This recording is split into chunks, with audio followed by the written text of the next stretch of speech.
thought, geez, Baldoyle, it's breathing miles out, you know. Hated it. Hated it. Didn't know we were out in the wilderness. Didn't know where we were. Like I said, there was nothing in the place. The shops, there was no shopping centres. There was a shed on the Grange Road.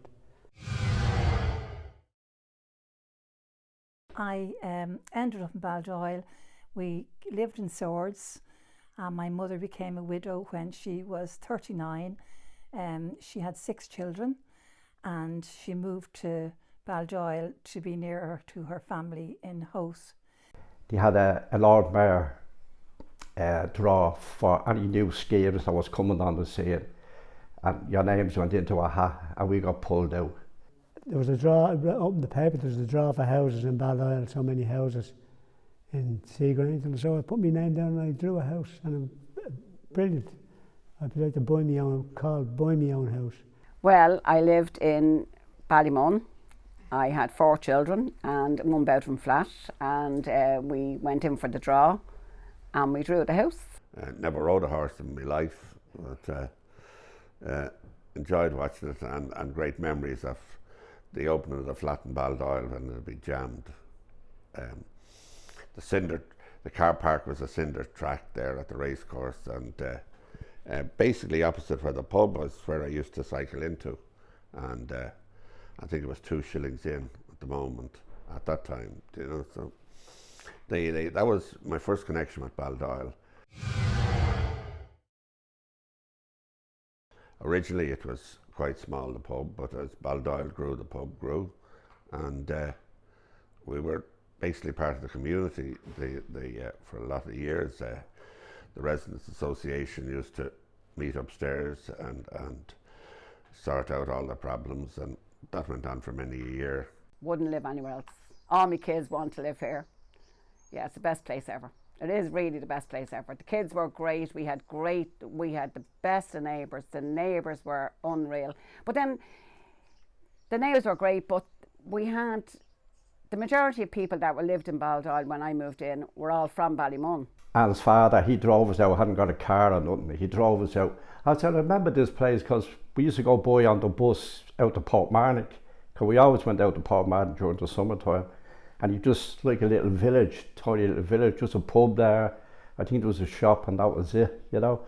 It's just, you say one street, half a street, you know. And that was Baldoyle village. And we moved to 26 Marion Park. Marion Park had just opened. At the time it wasn't called Marion Park, it was called Tullier, and was called that for a few years after. There were 60 houses in Marion Park, and they were fantastic neighbours, very good people, very good people. We had a shop in Marion Park. It was owned, Mrs. Gannon and her husband owned the shop, and they used to let our parents, and when we became teenagers, they used to let us run up tick, you know, where you'd get something and you wouldn't have enough money and you'd pay when you got your wages. And I got on well with all the residents of Baldoyle itself now, even then. And then later in life I became a postman. So I really got in with the residents of Bayside. Before that I was in Strand Road, that was my walk. And I got in made great friends up in the Strand Road in Baldoyle, and they're supposed to be real hobnobs. We went out to have a look. They're only getting built, all these houses. And the only thing everyone was on about, the flat roofs. You know, just said, flat roofs in Ireland, you know, with all the rain we have and everything, like, you know. But anyway, I remember we stopped off and we went into the Baldoyle house, just have a drink, see what it was like, you know. Lovely little friendly pub, you know. It was great, you know. But then to move along, the house got built and we moved out of here then, you know. Derek was born in Upper Oriel Street. He was born in 1971. We got married in 1970, so 10 months after Derek was born. That was the norm then in Ireland. There's no contraceptives. Mr. Brennan used to have a box cart, and people used to get vouchers for turf. And the depot was in Baldoyle behind the clinic. I think it's where Cosgrave's Yard is now. And people used to get vouchers, and Mr. Brennan used to go down in a box cart and sometimes an old pram, and he'd collect the turf for my mother and other people. But I remember him doing it for Mammy, and she'd give him 5 woodbines, and everybody was delighted. But we all had small kids. None of us had anything. Well, a few of them had something, but majority of us had nothing. So we went to the beach. The kids played out. The kids played all the time. They never came in. That was all we done. So then we had no facilities for them. So we decided that we'd form a committee. Now, to get a form committee, at the time now, Martha McCarthy and myself, if anything went wrong, to be a collection. And me and her was always the one left to do the collection. And people would say to you, what's the collection for? And say, do you want to give it or do you not want to give it? If you don't want to give it, don't give it. You don't have to know what it's for. We're not collecting for nothing. I love Baldoyle, I love it now. My son lives on the other side of the tracks. He's married and has 2 grandsons. And they won't, I just say to the lads, he's joining the boxing club, and don't beat around the bush, you just say no. Moving up Marion Park, opposite number 26 where I grew up, there was a park which is now leads down to the station to and the daddies in Marion Park, a few of them built what's now called allotments, but a few of them grew vegetables in that park. And when they took what they wanted and what they needed, they gave the rest to the residents of Marion Park. And many's a good dinner we got out of that. I have to say, we moved in. It was great. We got to know all the people, you know. They were all young people, like, you know, all moving in, only maybe 1 kid or 2 or some on the way and all things like that. But it was great. It was lovely. Like, it was fields everywhere, all behind me out there. That was just all fields. The industrial estate was all fields. The race course was still going. We actually went to the last meeting in the race course over there. I remember we went over. It was a little wall that size, and we lifted the go-kart over. We went into it. And that was the last meeting, you know. It was a pity, like, you know. I used to cycle out to the Baldoyle races, and I was an interest in racing. So from when I was 9, 10, 11, 12, I'd cycle out to Baldoyle racing. I used to go to the trotting in Raheny as well, and I have great memories of the horses, even though I just like a bet. That was basically it, and I always enjoy the racing. We got to go to a club, and it was great, and we had the dances for the kids. All the men came, then the football came, everything. Then, unfortunately, the youth club was getting used for the badminton, so we sort of had to move out of the youth club. He knew I had done a bit of boxing in my day, and he asked me would I be interested in starting a boxing club up, and I said yeah. So it was the committee of the youth club that sent him up, and so we got that going. But the youth club being a youth club and not a boxing club, we were just part of the youth club. Originally then, when I grew the pub, the first thing I put on was a cabaret room to the left of it, and that was the major entertainment venue in Baldoyle for Saturday and Sunday night, and people would have their own seats, and Nicky and the Studs, whose son is now the famous entertainer Nicky Burner, Westlife, he was the original man that who lived in Seagrange and developed the pub in accordance with myself, and Nicky and myself go back a long time, and we always had a great grow for each other. The youth club was getting used for the badminton, so we sort of had to move out of the youth club because we were only allowed to have it at night time. So I ran it was like, what you call it? It was like a youth club, and it wasn't a youth club. It was a drop-in place for all the kids to come. And you see, because I had Damien, which was the same age as the majority of them came.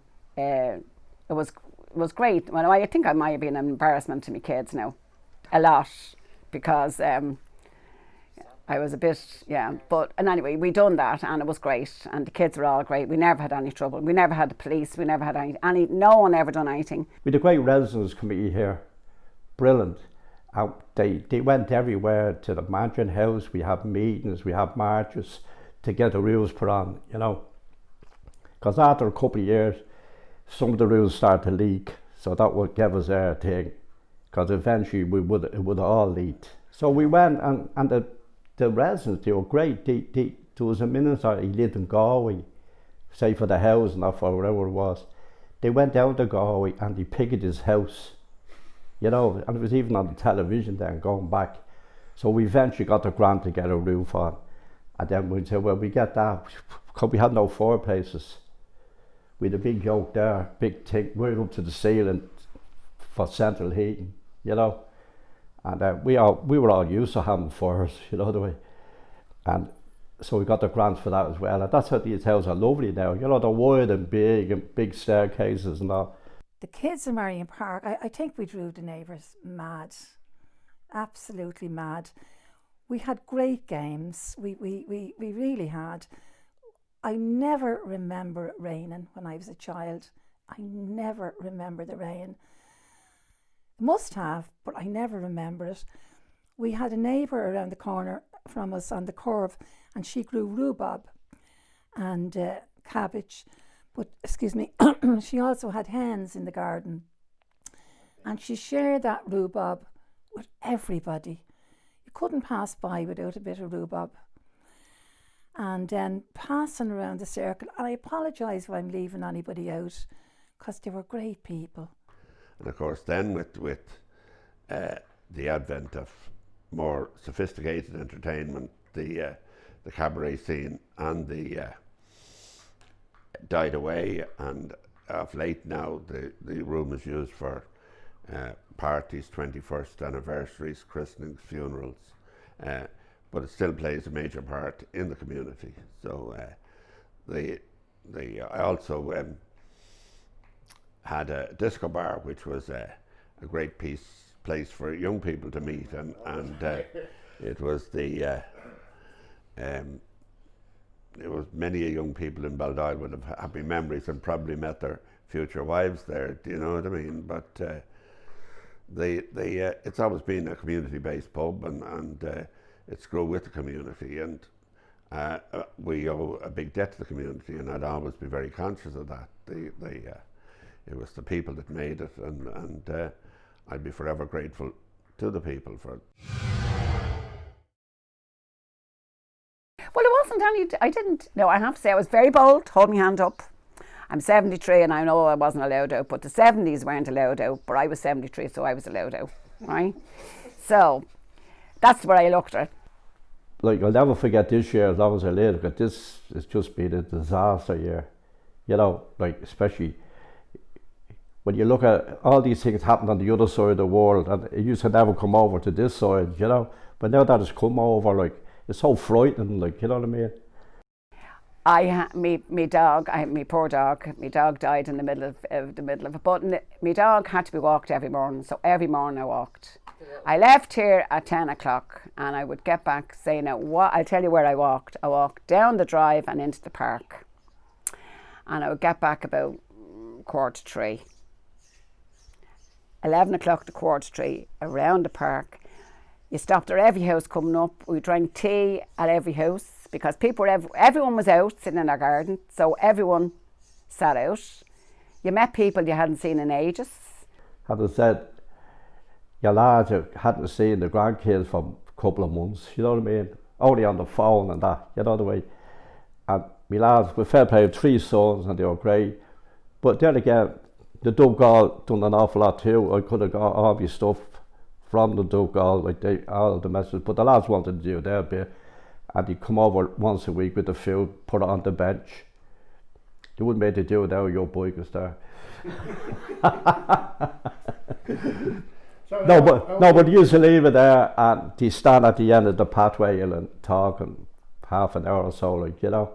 And you done that every week. You know, they all take turns, you know. Yeah. And how did yourself and your friends cope? Because you were used to meeting them down the Yeah, road. yeah. It was only in the later, when the restrictions got a bit more thing, that people, a friend of mine, Albert, he let you come into the house now, you know, and he'd sit there and I'd sit here, you know, have a cup of tea or a few cans of Guinness or something, you know. That's been great, because there's times I wouldn't see anyone for a whole week. Talk, you might just see your neighbour walking by, how are you? Everyone is standing, everyone is really, like, you know, like you be walking through the park and the person coming towards you and you walk 30 yards inside. I used to say, I'm not a bleeding zombie, you're not going to take a bite out of you, you know. Like, you want to have the biggest cough goal, like, you know. They'd be nearly half of, you know, the football pitch, you know the way. But people were so afraid, which probably that's the way it was.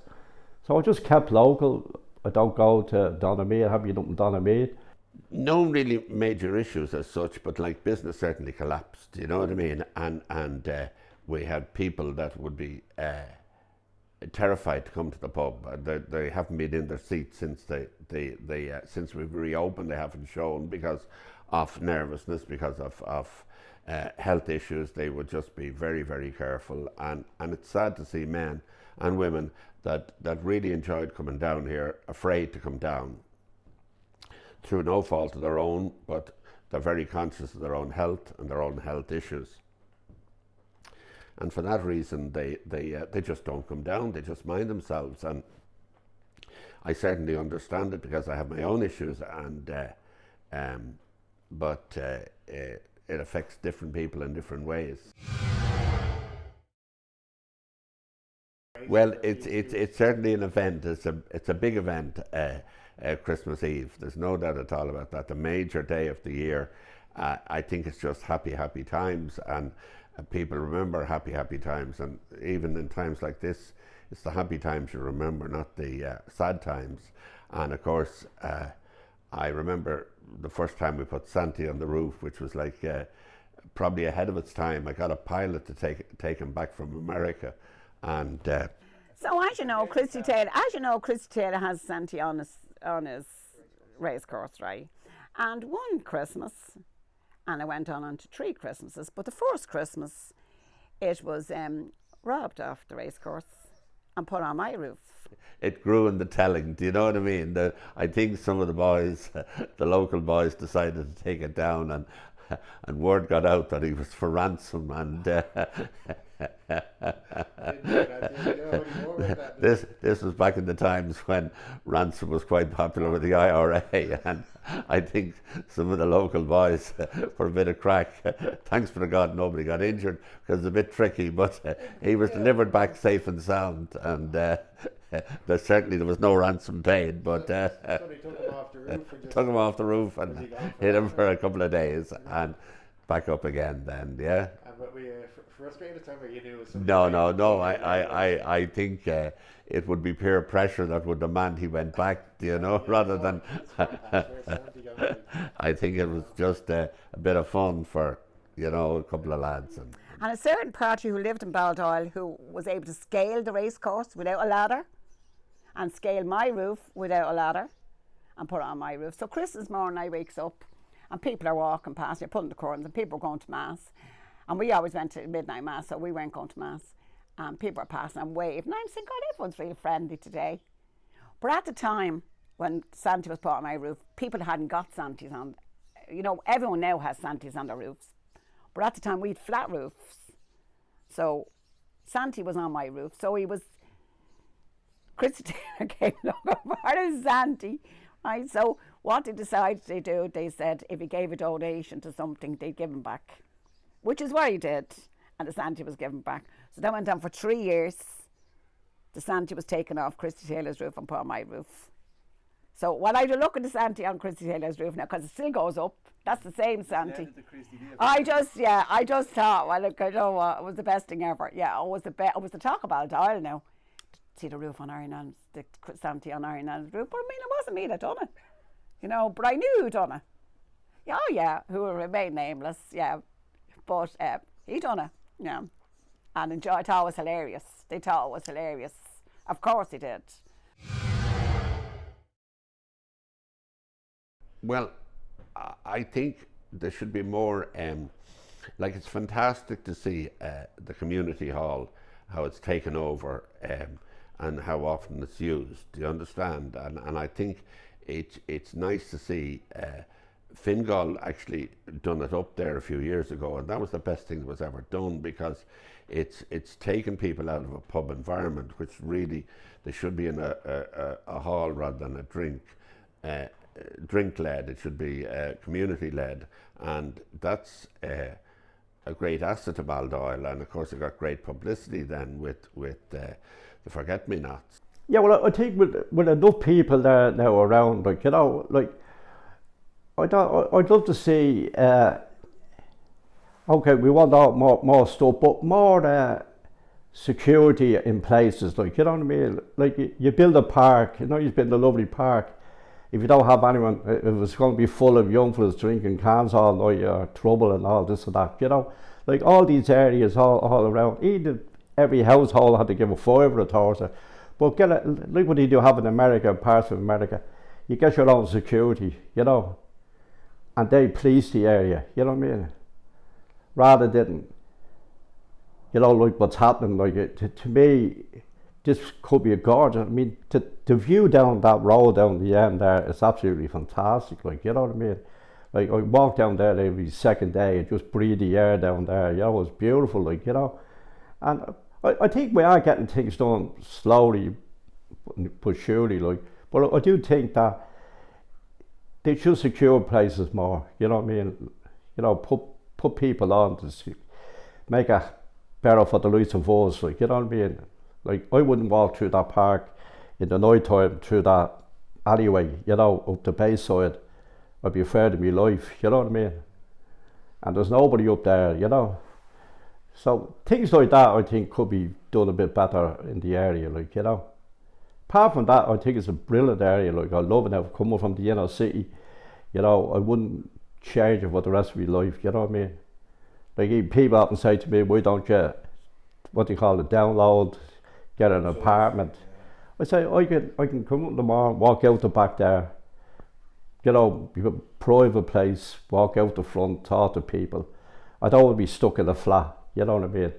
You don't know who's who or what, you know. No, I love it out here. I think it's a brilliant area, you know. Just that, me think for Baldoyle, I'd love to get I've never done it myself, I'd love to get a boxer in, it's good enough to represent Ireland in the Olympics.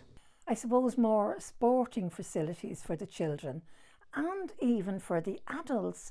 You know, I find, especially after the COVID, I find I'm blessed that I have the children that could knock and hand in food through the window and phone me. But I find that an awful lot of people don't understand computers, and that's not their fault. That's no harm. I couldn't understand them until family sat down for hours with me and taught me. But most things nowadays is go online and download this form. Some people don't have any way of getting up to the civic office in Coolock, and they have to get a bus and another bus or a taxi.